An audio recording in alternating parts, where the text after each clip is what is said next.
Shadiversity. Greetings, I'm Shad, and the good folks over at Ubisoft were kind enough to send me a copy of their game, Assassin's Creed Origins. And I already had an eye on this game, being a fan of the Assassin's Creed genre already, you know, my favourite being Black Flag. I was very keen to give this game a look, and what I found interesting about this one being based in Egypt, it depends how far you go back, because this isn't necessarily ancient Egypt, which I was a bit worried, having seen some of the weapons in the promos and the trailers and stuff.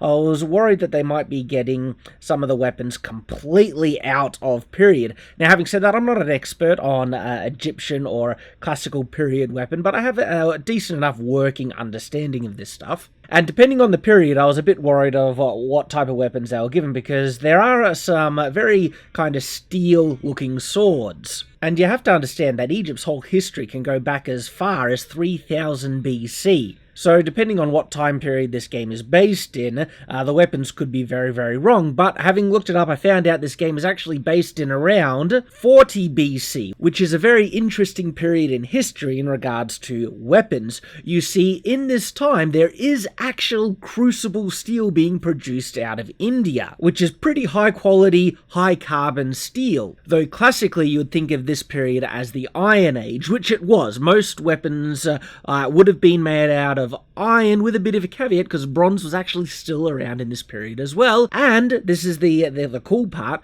steel weapons were also around. It's just that technology wasn't prevalent amongst all cultures and everywhere, which means I can give a bit of, you know, lenience in some of the steel swords I've already seen, or steel-looking swords. So I'm very interested to see what type of weapons are being used by the character and also the NPCs and the guys you're fighting and stuff like that. And yeah, and now we have the game, so we can jump on in and give it a look. New game. So, easy, normal, hard. Alright, baby. I'm not, you know, shying away from it. And let's do this.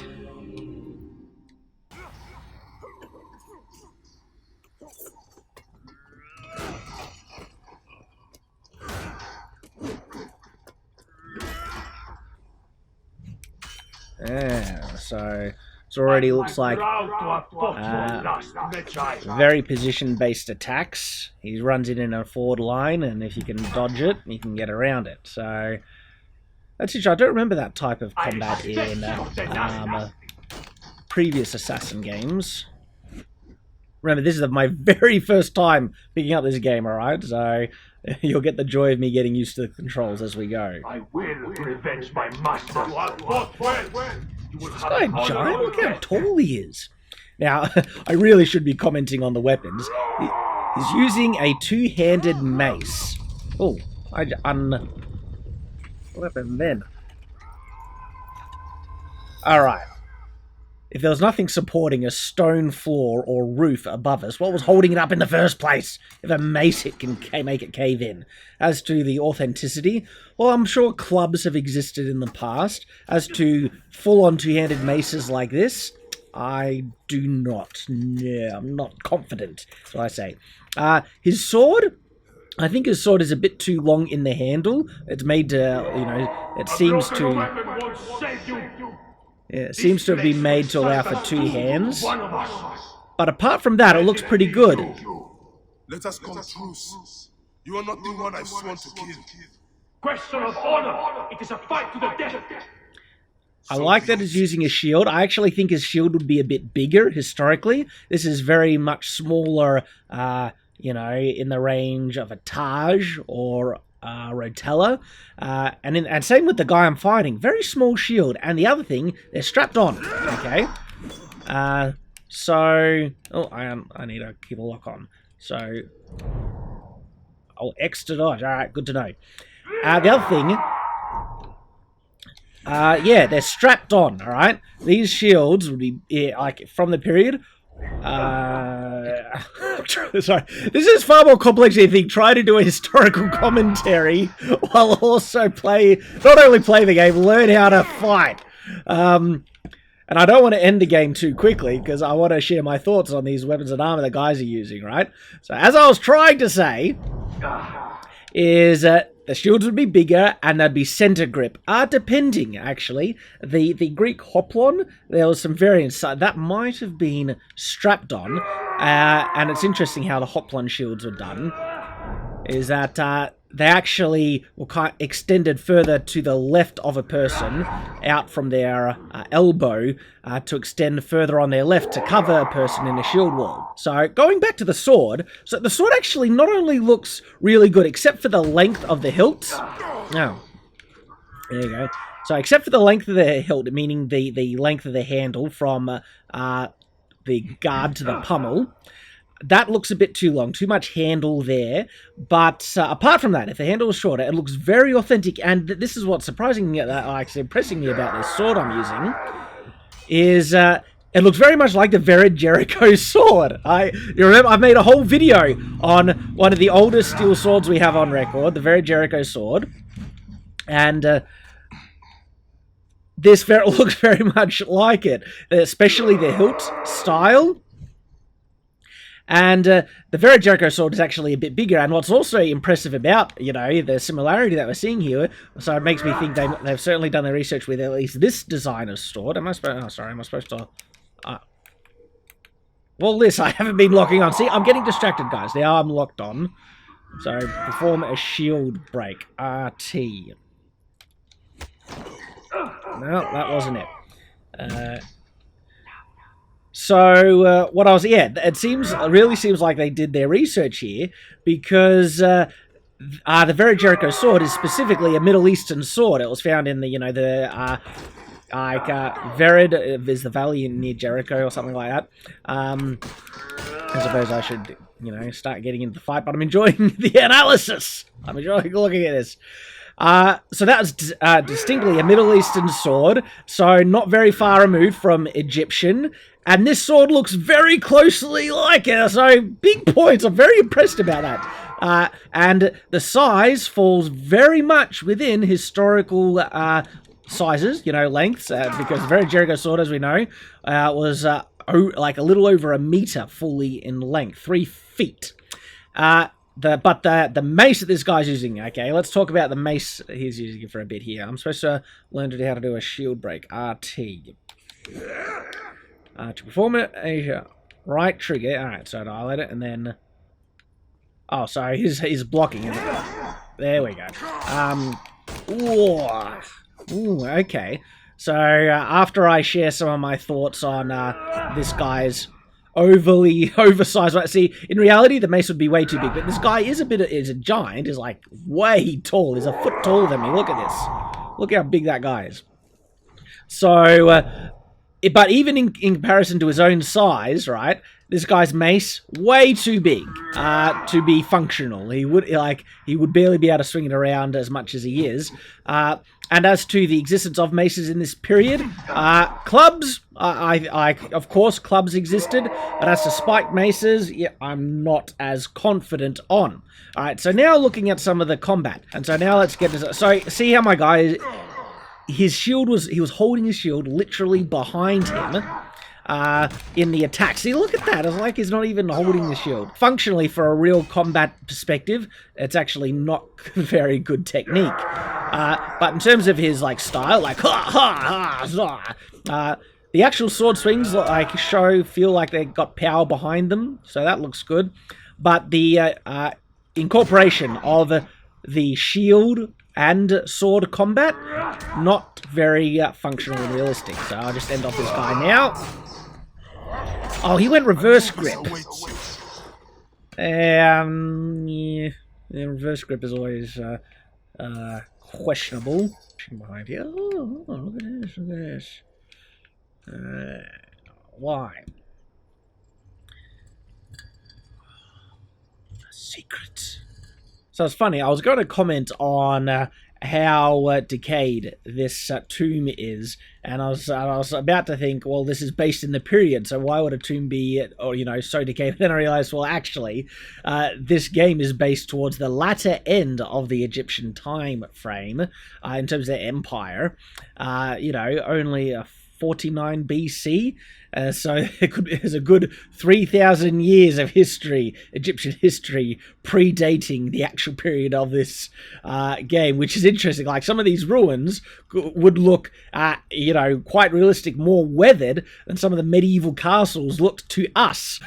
Because medieval castles, some of them are only removed by 1,000 years, where some of these ruins to the actual viewpoint character could be 2,000 years removed. And so one of the things that I'm interested about, because so many people take whole game, periods in time, right, as the same thing, that the Egyptian culture was the same, 2,000 years BC as it was in 49 BC, when things evolve and change so much, and then you have differences between geographical location. This is what I'm really discovering the more I learn about and explore into the medieval period. And so I'm wondering in this game if they're actually adding in certain Egyptian cultural practices and things like that are actually far earlier than the date of this game, that they either changed, went out of practice or use, or new cultural, practices and traditions came in to the time period. Must have been built centuries upon centuries ago. Centuries upon maybe 1,000 or 2,000 years. That would make sense. It fits in with the period, like I was saying. Gee, mate, I just want to explore all the different areas. Unfortunately, I'm not nearly versed enough in ancient Egyptian culture to comment on if they got certain cultural practices or even architectural styles right to the period or not. But I can make some observations about his outfit here, because we got a good shot of it now. And one of the comments I'll make is, see these odd bits of cloth just kind of hanging down in front of him? I think that's been just added to because it looks, I don't know, ancient Egyptian-y, where what functional purpose would these strips of cloth have that are just hanging down in front of them? Clothing serves a very important purpose, right? It protects you from the elements. And so if your clothing doesn't cover the part of your body that you want protection from the elements, there's no real point in wearing it apart from it looking good. And this is where impractical clothing can come in. And impractical clothing was a sign of wealth in many historical periods, because it shows that I'm so rich that I not only have clothes for practicality, but I'm rich enough to wear clothes that are impractical, because my wealth, my money, can actually solve or fix the purpose of the impracticality of these impractical clothes. And I can walk around with these things, and it's a sign of wealth. Where here, this character, he's wearing some impractical clothing that also looks fairly ragtag, kind of peasant, style. So a bit, not very functional and a bit inauthentic, in my opinion. The other thing is, he's wearing pants. Pants are an odd bag of fish, especially when you get to the Iron Age, Classical period, and Ancient period, because pants can be a little bit fiddly to make, and so a lot of the types of clothing in the early periods just didn't have them, guys. They wore togas, in the Greek areas and stuff like that, and the Egyptian areas. So basically, variants of types of skirts and dresses is what we would call them in the modern day. But yet here, we see he's wearing some, full pants. Again, if anyone has some actual sources to prove me wrong in this point, that, people wore pants in this period, and it depends also how common. So perhaps they did wear pants, but not very commonly, and the average person, just wore, whatever, variants of togas. I don't know, traditional Egyptian dress. But I am a bit dubious on the prevalence of pants for males or even female, anyone of the period, because the seams around the waist, that like I said, more fiddly than you might realize. And even in the medieval period, people often avoided making those seams completely, and this is where the codpiece comes in, because there are types of medieval pants that were basically sleeves for each leg, and they came and you tied them up to your belt. That's how they would be held up, and the pants actually didn't cover the crotch, and you'd be wearing your codpiece to cover that area if you're a guy, which was a completely separate piece originally from the actual legs. Is this a secret passage? The secret passage? The riches of the ancients. Ancients. Again, see, I just got to say, I like that, you know, I'm not sure if they did this intentionally or not, but they're aware that based on the actual period this game is, you know, based on, or in, that there's still up to 3,000 years of pre-Egyptian history to this actual time period the game is in. So, look, if they're aware of it, I give them points for that. I'm impressed that they had that level of an attention to detail. Objects. Loot. I will. Oh, just give me coins. Forgive me, Great Amun. Oh, Need of this. he does not like grave robbing. Oh, come on. You're an assassin. Hey, is this gold or just smashed pottery? I have always loved the parkour element of the Assassin's Creed games and how they've been able to incorporate it seamlessly into the natural movement of the character. It's just beautiful. I know in the Assassin's Creed games they have a unrealistic level of handholds and scalable kind of, you know, terrain and stuff. Oh, too far to jump. Than what would be in real life, and that there are so many, you know, conveniently placed trees for you to jump and vault across, and so many, you know, elements, or so many sticks sticking out on the side of buildings that are there conveniently for you to swing on and grab and stuff like that. But that's really for gameplay purposes, and they're able to integrate those, you know, handholds and kind of scalable, climbable parts to the architecture and stuff. They're able to integrate it so seamlessly in the general flow of the games that I have very little, you know, objection to it in the long run, even though I know it's not, you know, perfectly accurate, stuff like that. Because they've been able to incorporate it so well, not a problem. See, like, look at these convenient, you know, cracks in the statue that just happen to be there to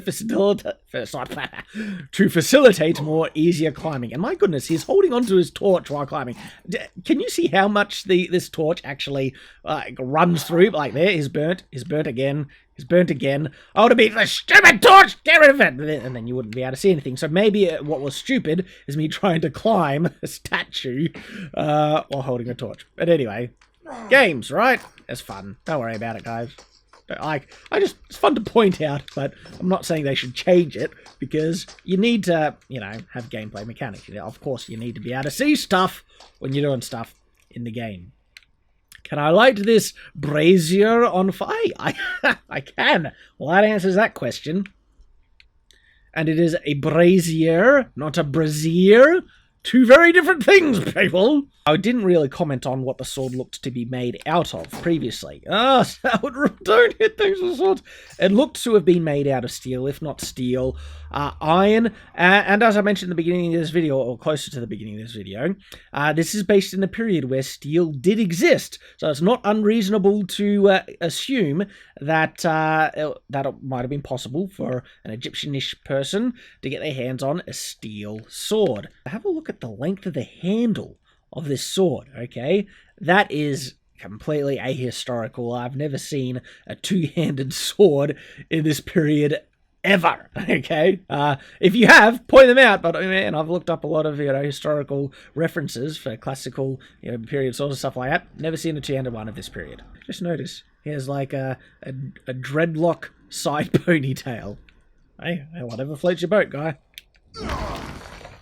Oh, useful torch. Enough to break down a... Ooh. Is this more combat? I might have to lengthen this video out if I have the opportunity to fight some more people.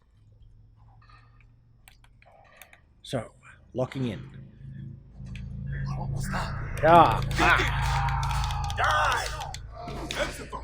Ooh, a dodge.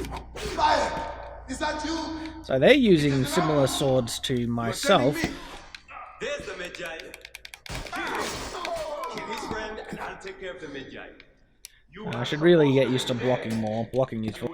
Oh, that's the attack button. No, remember!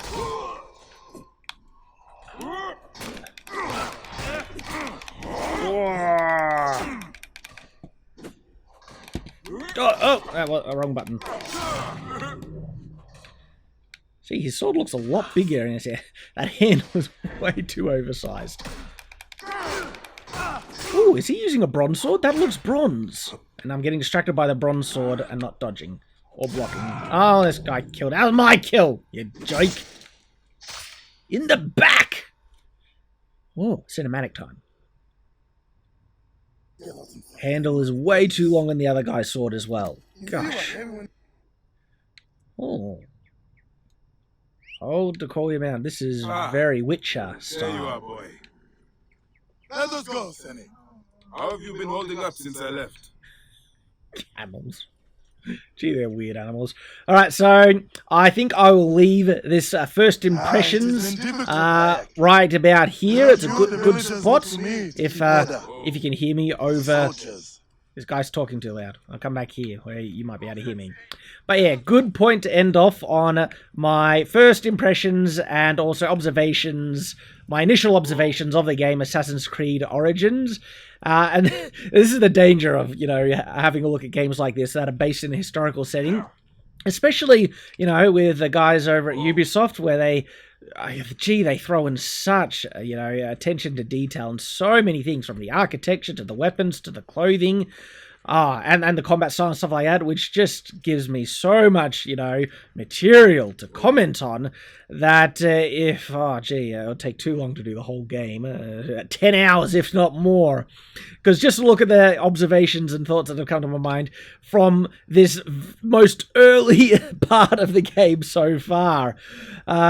But hey, I'm liking the look of it, and I hope you've enjoyed some of the observations I've been able to share with you, my initial thoughts.